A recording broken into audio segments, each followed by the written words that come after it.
Today on the Bandrew Says podcast, we will be analyzing Twitter being hacked and potentially leading to the end of the world, and a whole lot more, so go ahead and stick around.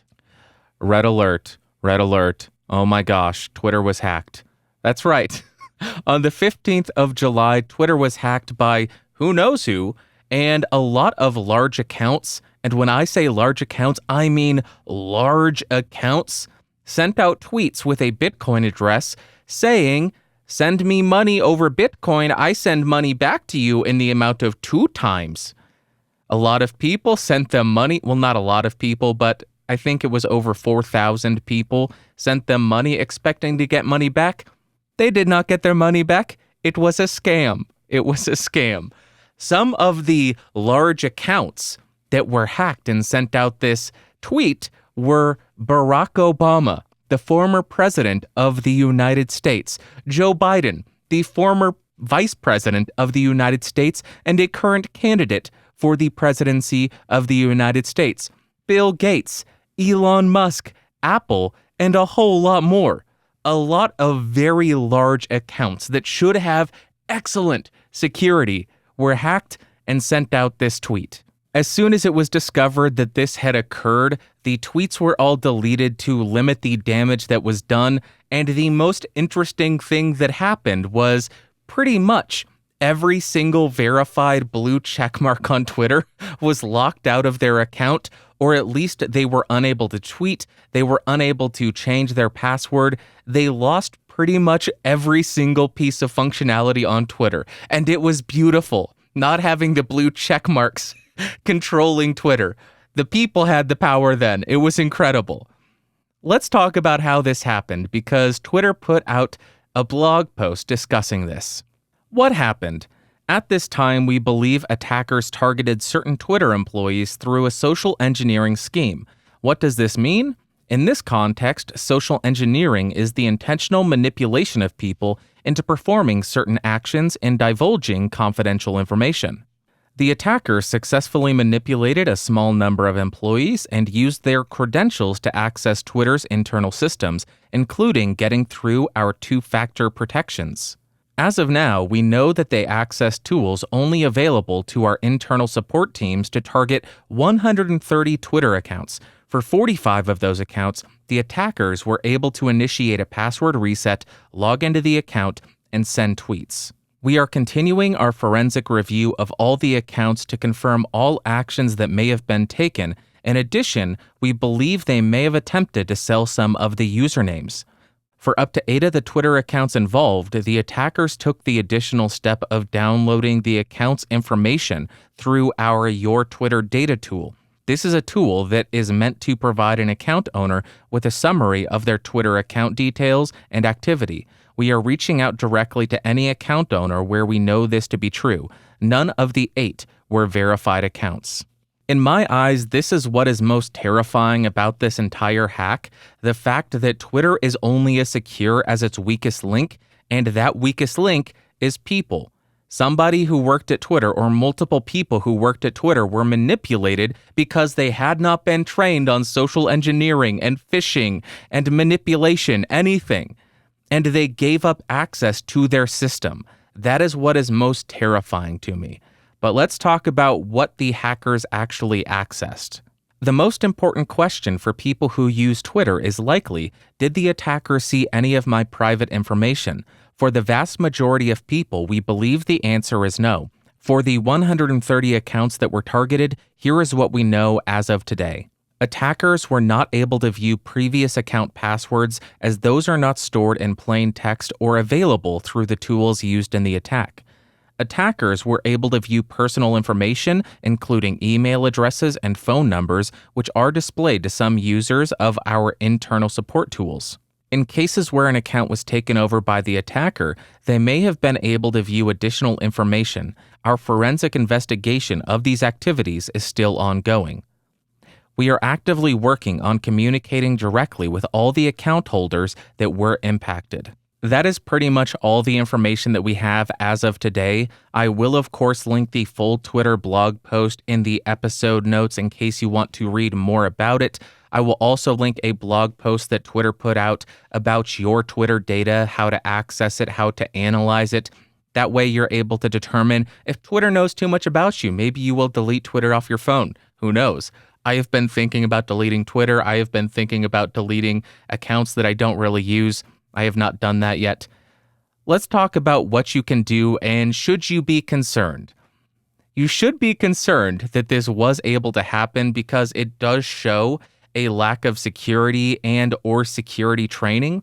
In the blog post, they do mention that they are going to roll out phishing training, security training to ensure that Twitter employees understand what these attacks look like and how to avoid them. How this wasn't a thing, I will never know. How was this not a thing, Twitter? This should have been a thing from day one. Train your employees not to be socially engineered. I take that training at my job. How do I have that training, yet Twitter, one of the largest technology firms in the entire world, does not? I find that very strange. But is there anything that you can do? No. Not really, not at all. You are screwed. Not even engaging two-factor authentication will help.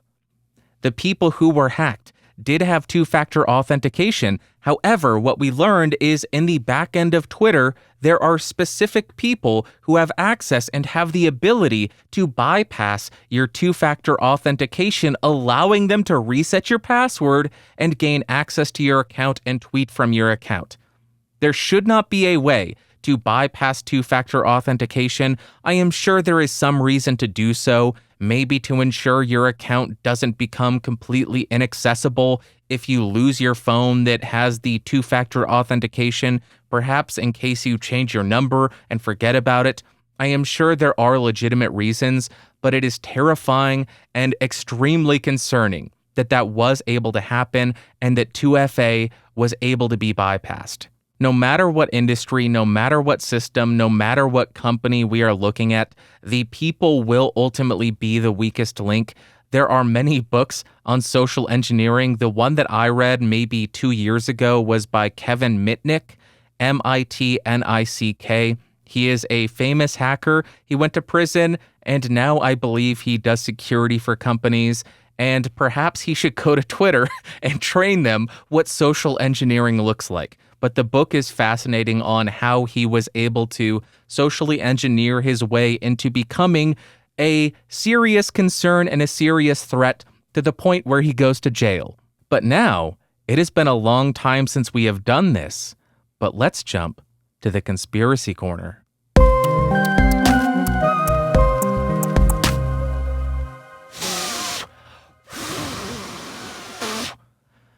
Welcome to the Conspiracy Corner.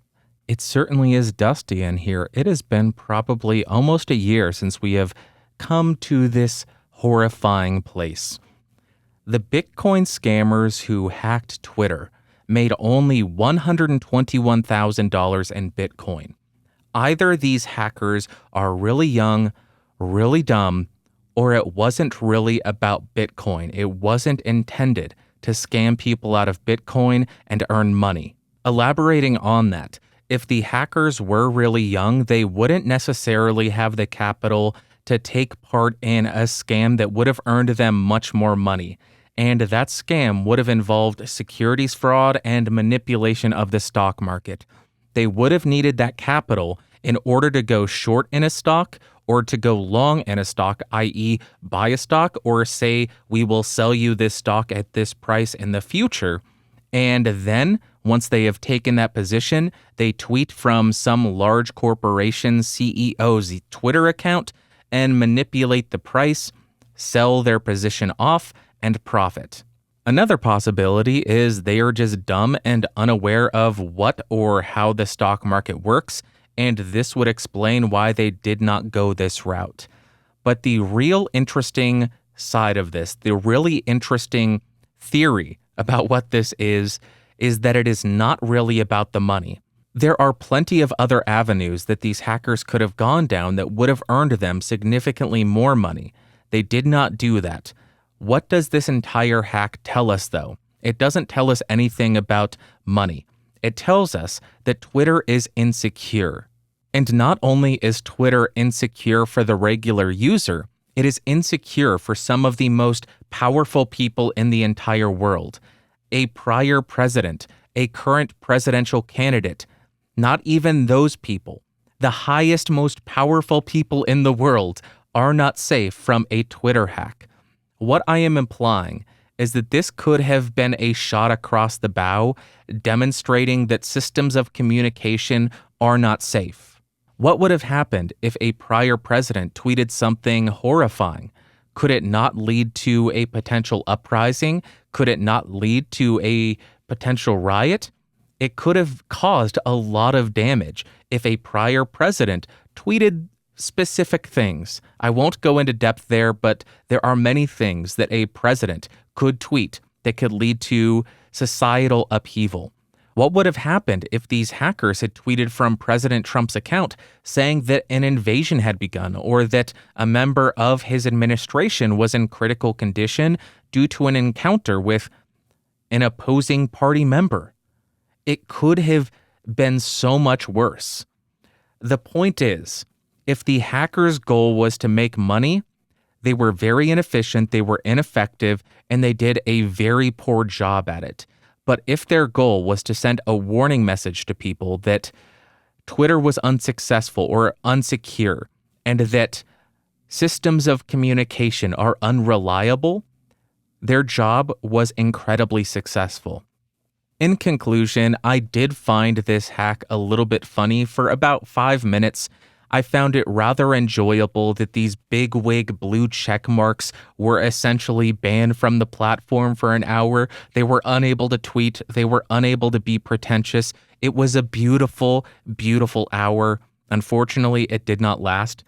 Then I realized how much worse this could have been because world leaders were hacked.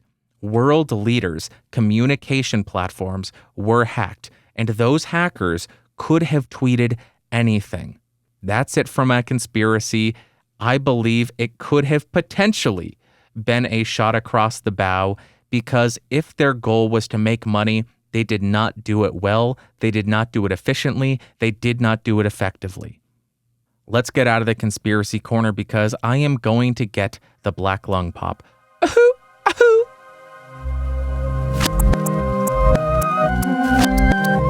And that concludes the coverage of the Twitter hack. As I mentioned, I will link 2 blog posts from Twitter, one covering the updates around the hack, which I am sure they will update as more information becomes available. I believe they are being investigated or being forced to work with the FBI on the hack. And I will also link the blog post from Twitter on managing your account data. Let's talk about what I have been testing, and I have been wearing them. I am committing a cardinal podcasting sin. I am wearing, dun dun dun, open back headphones while recording a podcast. Is he lost his mind? He's gone insane. He's lost his damn mind. I am wearing the Sennheiser HD 650s, my all-time favorite headphones that I have used thus far, and I just thought it might be fun to try recording with them. See if there is any kind of bleed. See if there is any kind of feedback when I stick the headphones right up to the microphone.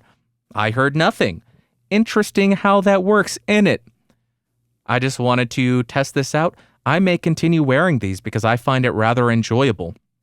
I don't have the volume tremendously loud though. Now let's talk about what you had to say. And the first comment comes from Stargate Pioneer, and he says, "Good show as always, Bandrew, even though you did yell at me needlessly last week. However, now it is my time to throw a question back at you. At 2:37, you proceed to discuss why it is so great to have your own landing page and not depend on other services and websites so that audience members can find your content no matter what happens. Yet at 39:23, you direct SoundSpeeds to leave a comment here on YouTube rather than at a Bandrew Says webpage. Why is it okay to focus viewers and listeners to comment on YouTube instead of funneling them to your own website? I look forward to your answer. Keep up the great work. See you next week, SP." SP, that is an excellent question. And if anybody watching or listening does not know who Stargate Pioneer is, he is the co-host of Better Podcasting with Stephen Jondrew, Team Stephen Jondrew. You can find that show. It is a podcast about podcasting at betterpodcasting.com. Now, why do I think it's okay to direct folks to comment on YouTube as opposed to directing them to my website to communicate and leave feedback and all of that? There are a few reasons why I do this. First off, I know that SoundSpeeds watches the show on YouTube. He doesn't listen to the audio version. Therefore, me saying, SoundSpeeds, comment on YouTube, he's much more likely to do that because he is watching on YouTube. He's watching while he is logged in. It's very easy to comment. The best way to ensure engagement is to remove as many barriers as possible. Audio podcasts are consumed across many different podcatchers, and there is no aggregate system to pull comments from those podcatchers. There is no comment section in podcatchers at all. Therefore, if I were to simply say, everybody go to bandrewsays.com/comment and leave your feedback there, I would not be only adding an additional step for the audio listeners, but I would also be adding an additional step for the video listeners. By directing people to leave a comment on YouTube, that is only adding an additional step for the audio listeners, which they would have to overcome regardless of where I was telling them to comment. I am removing as many barriers of entry, as many barriers to leave feedback for the YouTube viewers as I possibly can, because many YouTube viewers already are logged in. They are probably consistent YouTube viewers. They know how to comment, scroll down, type a comment, post. Very simple for YouTube commenters, and for the most part, it is very similar in the amount of steps necessary for audio listeners to comment on YouTube as it would be to comment on a website. Then, as far as missing out on marketing opportunities by having comments on YouTube, I understand what you're saying. However, I do still frequently promote my own website. I say, if you want to submit a question, go to askbandrew.com. That redirects to my website and to the contact form, allowing people to submit audio, video, or text-based questions to be featured on this show. But there is another very big reason why I am okay with people commenting on YouTube. That is because YouTube has a recommendation algorithm. The name of the game for podcasting is trying to find any way for people to discover your show and listen to it.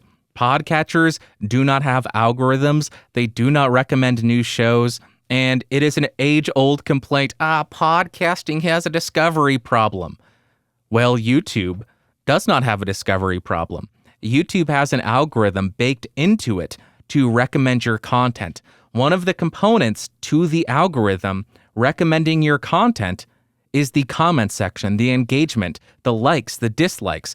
All of the engagement on your video are inputs into the algorithm, and it helps the algorithm decide whether or not it's going to recommend your video to a new person or whether or not you are sent to your corner and you get no potential for discovery.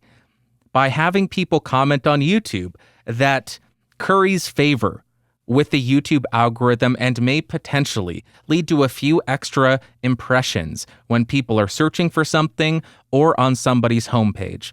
It's all about knowing I am still promoting my own website. People still know because I scream, askbandrew.com, bandrewsays.com. And also, I am trying to make it easy for people to engage. I know I don't need to tell you this, SP, but for anybody else, getting a podcast listener to send feedback, send an email, send an audio submission, send a comment, send anything is a very high bar. It is very difficult. And if I am able to create an environment that makes it easy for people to provide feedback, whether it be a YouTube comment section, I am more than happy to lose a little bit of that promotion, knowing that I am actually hearing from the people listening to the show, and I am still getting a little bit of favor from YouTube for having those comments, and I'm still screaming about my website nonstop. It's a mixture of all of them. I hope that sufficiently answered your question, SP. Really great question. I appreciate you pushing back. Keep up the great work. BetterPodcasting.com. Next question comes from Kieran. They say, since you mentioned YouTube ads, what's your opinion about YouTube Premium? Is it good for creators? Kieran, thank you very much for the comment. I don't want to sound hyperbolic, but YouTube Premium may be the best $10 to $12 I spend every single month. I don't consume TV, meaning I don't have to suffer through those ads, but also meaning I don't have a distraction from YouTube. All of my content is consumed through YouTube. Unless it's a horror movie, then it's through Shudder or DVDs. When I am watching video content, the majority of the time it is on YouTube. I watch way too many YouTube videos, and if I had to watch ads on every single one of those videos, even 50% of those videos, I would lose my damn mind. A few years back, I actually did the math where I put in my hourly wage. I put in the assumption that 50% of the videos I watched were going to receive an ad. I put in an average video ad length of 5 to 15 seconds and the number of videos I watched every single day. And then I calculated how much of my time is being wasted every single month and what that correlates to, or how that relates to the amount of wages I would essentially be losing to watching those ads. At the time, it turned out that watching ads would have cost me essentially $15 to $20 a month in my time. I was only paying $10 to $12 a month, so it made perfect sense for me to pay for that service, the YouTube Red service, because it removes the ads. As far as is YouTube Premium good for the creator? 100% it is. It is better for the creator even. YouTube Premium, you pay $10 to $12 a month. YouTube takes that money and then they look at the videos that you watch during that month and they split up the revenue between all of those videos.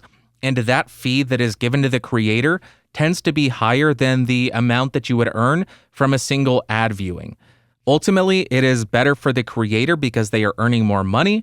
And also, it is better for the viewer because it provides them a better viewing experience where they don't get crappy ads shoved down their throats. I think YouTube Premium is the best thing. It is one of the last subscription services that I have, and I don't see myself canceling it unless they make it extortionately expensive, which I really hope they don't do. Thank you very much for the comment, Kieran. I appreciate you asking.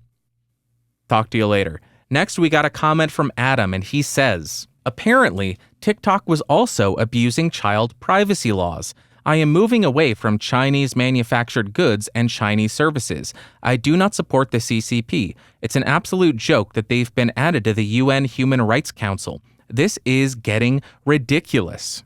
Adam, thank you very much for the comment. I am not going to go into the CCP discussion or the Human Rights Council discussion. Not going to go into that. I will say, when I was discussing COPPA at the end of 2019, the beginning of 2020, I made it abundantly clear this whole COPPA thing is not going to end with YouTube. Other companies are going to fall prey to this. Other companies are committing these same acts that YouTube is committing. Other companies are going to fall to this. I would not be shocked. I would not be surprised to find that TikTok was part of that. And if that is the case, TikTok may face some serious fines from, is it the FTC? I can't even remember anymore. Some governmental regulation agency in the US will fine them quite a lot of money. The second thing that I want to talk about from your comment is the fact that you are moving away from Chinese manufactured goods and Chinese services. I am right there with you. I am not going to say anything about the CCP, even though I think communism sucks. Sorry, all you communists out there. I still like many of you. No hard feelings. I just don't like the political system. Keep on digging, buddy. The reason why I am doing it has nothing to do with that. It's that I believe that human life matters, and I also think the environment matters. Therefore, I am purchasing products from locations and countries that have very stringent labor regulations and environmental regulations. That means I can't purchase Chinese goods and have a clear conscience because we have heard stories for over a decade of how horrifying the labor conditions are like in China. There are people who try to end their lives because the work environments are so bad. There are rivers and lakes that are completely toxic. There are huge influxes of cancer because the water and the environment is being so polluted. So I cannot purchase goods that are contributing to those issues and maintain a clear conscience. If I am going to say, hey, human life matters, I can't turn around and say, I'm going to buy this because it's cheap. I don't care what led to it being cheap. If people are being abused, if the environment is being destroyed, no big deal. I can't do that. I am buying, it's much more expensive, I will admit that, buying stuff that is subject to really strict labor and environmental regulations is much more expensive because producing products and meeting those regulations is expensive. But it allows me to sleep a little bit better at night knowing that I am doing everything in my power, at least in terms of dollars. I am voting with my dollars for the products that meet the standards that I think are okay. And that's the beauty of capitalism, and I just dug a little bit deeper. Communists. Let's jump to what she had to say, my favorite part of the show.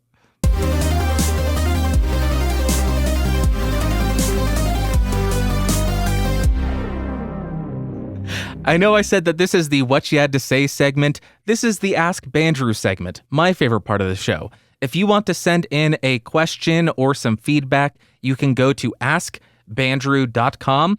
There are instructions and forms on how to send in audio, video, and text-based questions, and I will address them on a future episode of the show.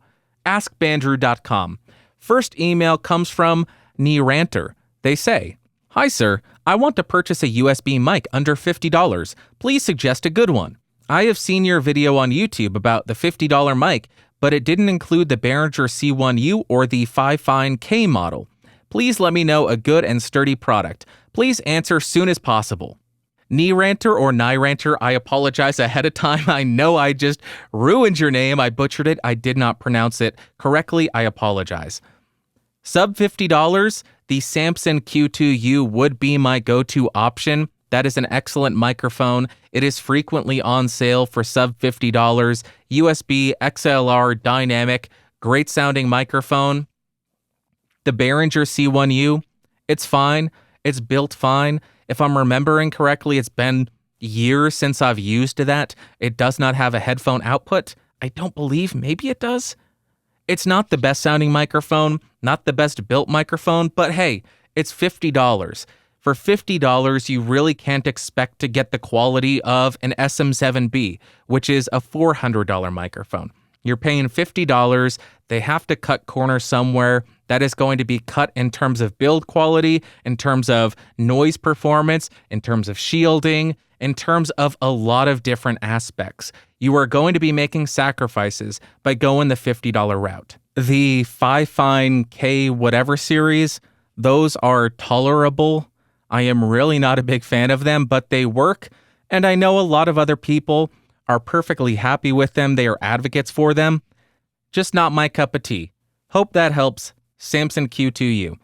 Next, we got a comment from Vatsek. They say, "Right next to the room with my PC, there is my living room, and all there is separating the room is a sliding wooden door where all the noise from one room can be heard in the other. There are usually 3 people in that room, and I have no idea what mic good noise canceling." Vatsek, thank you very much for the email. I appreciate you.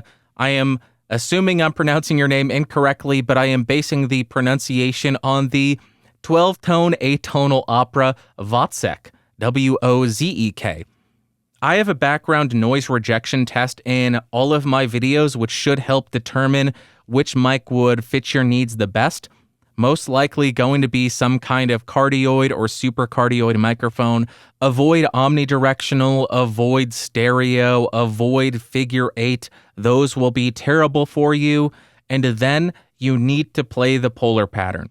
If you have a cardioid microphone, place the rear of the microphone, which will be the deadest area, towards the noise. Face the rear of the microphone towards that door, and that will reject the most noise that you can possibly get. Also, get the microphone closer to your mouth, increasing the signal to background noise ratio, and that will really help you out. If you go supercardioid or hypercardioid, place about 130 degrees towards the door, and that will be the deadest area on the mic. I hope that helped some. There are just too many microphones to say, this is the best one at background noise rejection. They all do pretty well if you play the polar pattern correctly and you do what you can to get the best signal to background noise ratio, getting the mic closer to your mouth, decreasing the gain, playing the pattern. There you go, Votsec. Thank you very much for the email. I know not necessarily the most helpful submission or response I've ever had. I don't know how to answer that. What's the best one with good noise canceling? There's a lot. There are a lot. Next, we have an audio submission. Go ahead and take it away. Hello, Bandrew. I would love it if you did a podcast or a YouTube video on the issue of microphone noise, particularly background noise. I just purchased a new nice microphone. It's an SM57. I couldn't afford the nice 7B. However, this will do for now. And I think it sounds very nice. However, you will notice it picks up very easily background noise. That was my mouse, and that's another mouse, and this is my keyboard. And so a brief YouTube on how to eliminate noise. I was going to use the RTX NVIDIA noise canceling software, which works beautifully, if I may add. However, it does cause a little bit of performance degradation of your graphics. So, what is the best way to eliminate such sounds and cell phones and stuff? Alrighty. With the SM57, there are a few things that I think you can do to improve your sound quality. First off would be if you have the microphone close to your keyboard or your mouse, get it farther away from that, get it closer to your mouth, which will improve the signal to background noise ratio. I will demonstrate that. I also think picking up a shock mount or some kind of shock absorber could help. Here I have the Shure A55M, which is some kind of weird shock mount design specifically for this microphone body shape. And also, there is a nice little trick about the springs on a boom arm, which can help you as well. First off, I have the SM57 pretty far away from my mouth, and I am typing on my keyboard. You can hear that quite loudly. Then, if I were to move the microphone up closer to my mouth, you can tell my voice is louder. And then when I type, the keyboard is significantly quieter. Also, when you're positioning the microphone, make sure that you play the polar pattern, meaning use the dead areas of the polar pattern to your advantage. The SM57 is a cardioid microphone, so point the rear of the microphone towards the loud sound sources. So I've placed the keyboard towards the rear of the microphone, and here is how that sounds. The next issue that I want to discuss is the mouse. I will go ahead and pick up and drop my mouse. You can hear a little bit of jingling. That is from the springs on the boom arm, those sons of guns. They are incredibly loud and they can ruin a recording. There is a trick that a submariner, somebody who works on a submarine sent me an email suggesting, and that would be to wrap these springs with a bit of gaffer tape, or I didn't have gaffer tape, I used duct tape, and that did help a little bit. Not amazingly, but it did improve it. It did reduce the amount of jingling and resonance. I did get some gaffer tape. I should adjust that, but I haven't done so yet. If you have a boom arm with springs on it, go ahead and wrap duct tape or gaffer tape with a little bit of cloth around the springs to dampen them a little bit more and reduce that kind of noise. And lastly, I mentioned the shock mount. I will go ahead and tap the boom arm just in the standard Shure mounting system, just the firm microphone mount. It sounds terrible. It is incredibly loud. It is incredibly distracting. Let me switch out the microphone mount with the shock mount and see if it improves that. Now I have the SM57 in the Shure A55M air suspension mounting system, and I will bump the boom arm again. It is significantly improved. I believe that this shock mount goes for $15 to $20, somewhere in that range. I think that would be a huge improvement, and it would really limit the amount of noise picked up from your mouse when you're lifting it and placing it back down. I also don't know exactly what you're using the microphone for, if you're making content, if you're gaming, if you're teaching. One trick that I did was I adjusted the way that I was utilizing the mouse while I was recording.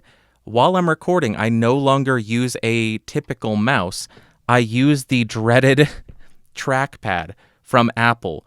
And what this does is it eliminates me from picking up the mouse and placing it back down. Now all I do is pick up my fingers and run it along the trackpad. I don't know if that's an option for you, but that's something that I have adopted over the last few years of making this show. I hope that helped you a little bit.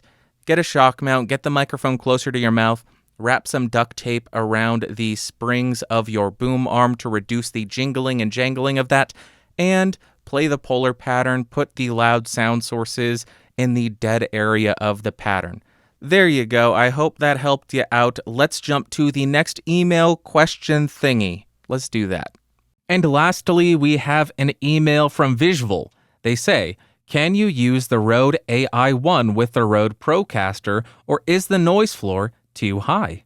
Well, Visual, thank you very much for the email. Here is a test. Thank you very much for the question. You know me, I do not like to wax poetic about certain things. I just like demonstrating certain setups so you can hear exactly how they perform. Right now, I have the Procaster connected to the AI1. I have my gain set at 100%, and I am hitting around -12, -9 dB, which is exactly where I would want to record at. But if I were to get a little bit louder, I start to actually clip and hit 0 dB. And based on this test, at a distance of 3 to 4 inches, speaking at a normal volume, even though yes, I am somewhat of a loud talker, I think you're hitting a perfectly reasonable level. Now, you may want a little bit louder, but I will go ahead and be quiet so you can hear what kind of hiss and preamp noise there is on this thing.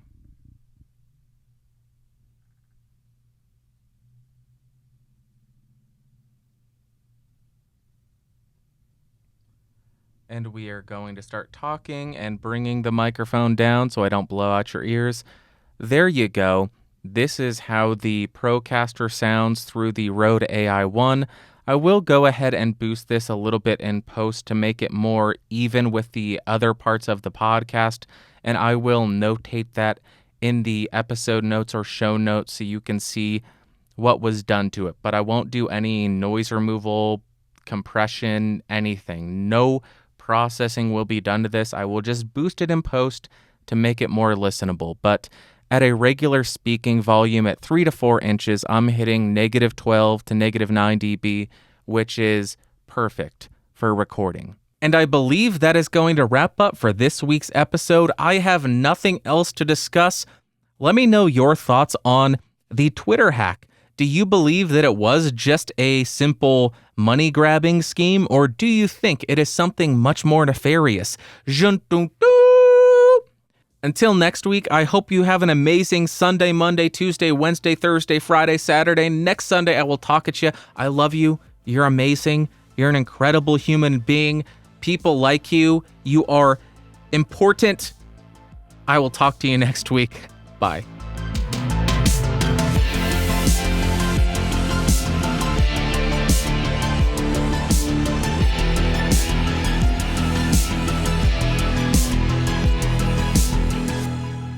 This has been a Geeks Rising production.